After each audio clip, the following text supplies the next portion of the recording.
રાજકોટ જિલ્લાના જેતપુરના દીપાવલી ફનફેર મેળામાં ચાલુ રાઇડ્સ તૂટી જતા રાઇડ્સમાં બેસેલું એક દંપતી ઇજાગ્રસ્ત થયું હતું. રોટરી ક્લબ દ્વારા દિવાળી માટે આયોજિત ફનફેર મેળામાં ઘટના બનવા પામી હતી, જેમાં બ્રેક ડાન્સ નામની રાઇડ્સ ચાલુ હતી, ત્યારે જ તે તૂટી ગઈ અને જેથી બ્રેક ડાન્સ નામની રાઇડ્સમાં સવાર દંપતીને ગંભીર ઇજા પહોંચી હતી. આ ઘટનામાં ધવલ મંડલી અને ગાયત્રી મંડલી નામના દંપતી ઇજાગ્રસ્ત થયા હતા. રાઇડ્સમાં સવાર દંપતીને ગંભીર ઇજા પહોંચી હોવાથી બંનેને પહેલા સારવાર માટે જેતપુર સિવિલ હોસ્પિટલ ખાતે ખસેડાયા, કે જે બાદ વધુ સારવાર માટે જૂનાગઢ લઈ જવામાં આવ્યા હતા. ત્યારે ઘટના બાદ ફનફેરના આયોજકો સિવિલ હોસ્પિટલ પહોંચ્યા હતા. હાલ જેતપુર સિટી પોલીસે ફનફેર મેળો બંધ કરાવી વધુ તપાસ હાથ ધરી છે. સમગ્ર મામલે રોટરી ક્લબના પ્રમુખ બિપિન ઠુમ્મરની પ્રતિક્રિયા પણ સામે આવી હતી. ત્યારે હવે પોલીસ, મામલતદાર, નાયબ મામલતદાર ટીમો મેળામાં પહોંચી તૂટેલ રાઇડ્સની ચકાસણી હાથ ધરી છે.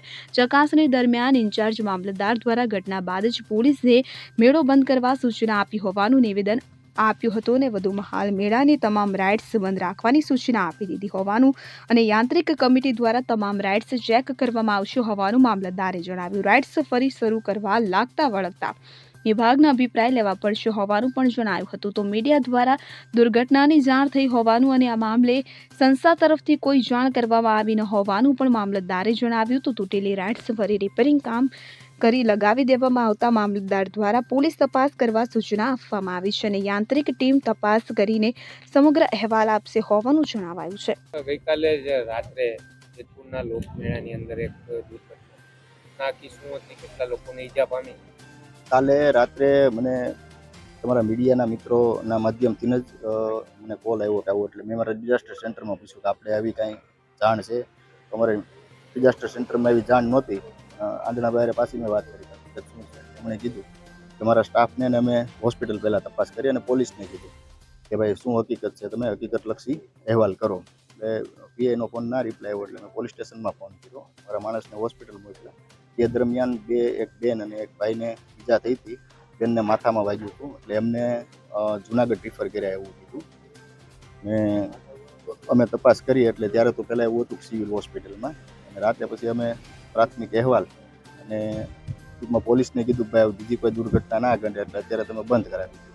પછી સવારમાં અમે અમારા સોર્સથી જાણ્યું કે એમને કેજે હોસ્પિટલમાં હોસ્પિટલાઇઝ છે, માથામાં ટાંકા છે અને સાંજે એમને રજા આપી દેશે ભાઈને. અને એ દરમિયાન પછી અમારી હેડ ઓફિસને જાણ કરી કે આવું આવું છે એટલે મેળો અત્યારે બંધ કરવાની અમે સૂચના આપી દીધી છે. એટલે ભાઈ એની આખી યાંત્રિક કમિટી હોય છે કે એમના બધા રાઇડો ચેક કરવાના હોય છે, R&Bથી માંડી અને ચીફ ઓફિસરના બધાને.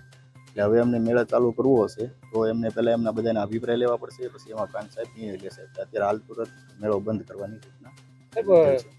સંસ્થા તરફથી કેમ કોઈ જાણ કરવામાં ન આવી આવડી મોટી ઘટના બની? એ સંસ્થા અમને પણ તમારા મીડિયાના માધ્યમથી જ જાણ થઈ એટલે સંસ્થાવાળાને એ જ કીધું કે આ તો કાલે સવારે તો અમને તો જાણ થાય ત્યારે જ ખ્યાલ આવે એટલે પોલીસ ને અમને મીડિયાના માધ્યમથી જ અમને જાણવા મળ્યું એટલે તરત અમે એક્શનમાં આવ્યા. સાહેબ, ગઈકાલ રાત 12 વાગ્યાની ઘટના, તમે અત્યારે 12 વાગ્યાને તપાસમાં આવ્યા, આ કઈ રીતનો? અમારે સવારે પહેલા અમે બધા અમારા અહેવાલો જે કરવાના હોય, કારણ કે અમારે અહેવાલો કરવાના હોય, પછી દિવાળીની રજા મારો સ્ટાફ કોઈ હતો નહીં એટલે મારે એક બેન અહીંયા હાજર હતા, એમને મેં મોકલા. એ દરમિયાન આપ લોકો કાંઈક ઓફિસ આવ્યા હતા એટલે એ તો આવ્યા હતા. પોલીસને અમે કાર્યરત કરી દીધી, ચીફ ઓફિસરને, અને ખાસ તો યાંત્રિક વાળાને પહેલાં મોકલવા પડે. મેળો બંધ.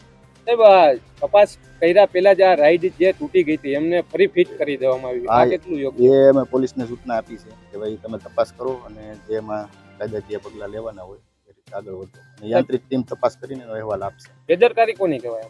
બેદરકારી રાઇડની ને આયોજકોની. સાહેબ, આપે કીધું કે જે અધિકારીઓનો અભિપ્રાય હોય ચીફ ઓફિસર સાહેબ સહિતના, તો એ પૂર્વ અભિપ્રાય હોય કે પછી પેલા મેળો જ્યારે કરવાનો થાય ને ત્યારે જ્યારે મંજૂરી માગે ત્યારે એની આખી યાંત્રિક કમિટી છે એ અભિપ્રાય આપે એમાં. પછી હા, મેળાની મંજૂરી આપે એટલે ત્યારે આ લોકોનો અભિપ્રાય છે, બધા અધિકારીઓ અભિપ્રાય છે, યાંત્રિક કમિટી આખી છે એનો અભિપ્રાય છે. સાહેબ, બીજી એક વાત કરી પૂછીએ કે આપણે જે અધિકારી હોય, જેમ કે તમે મામલતદાર સાહેબ જે ચાર્જમાં છો, તો અધિકારી હોય મામલતદાર સાહેબ જે એને 24 કલાક પોતાનું જે હેડક્વાર્ટર હોય, હા, હેડક્વાર્ટરમાં જ રહેવાનું જ હોય. તો સાહેબ આપ હેડક્વાર્ટરે જતા? હું, મારું છેલ્લું ગામ છે, મારું વતન અમરેલી છે અને વડિયા મારા રિલેટિવ છે એટલે હું ત્યાં જતો હેડક્વાર્ટરની નજીક ચારણિયામાં. ચારણિયા મારા સંબંધીઓ છે. હેડક્વાર્ટર ચારણિયા મારું છેલ્લું ગામ છે, ત્યાં મારા મામાના દીકરા રહે છે એટલે મારે મસ્ત ચાર્જ હતો એટલે ફરવાના બધા પ્લાન કેન્સલ જ કર્યા હતા, કારણ કે મેળો છે એ દર વખતે ત્યાં થોડો સેન્સિટિવ હોય છે. Thank you. સુરેશ ભાલિયા સાથે CN24 ન્યૂઝ જેતપુર. હવે જુઓ દેશ દુનિયાની તમામ ખબરો તમારી આંગળીના ટેરવે. ઉઠાવો મોબાઈલ અને ગૂગલ પ્લે સ્ટોર પરથી ડાઉનલોડ કરો અમારી CN24 ન્યૂઝ મોબાઈલ એપ.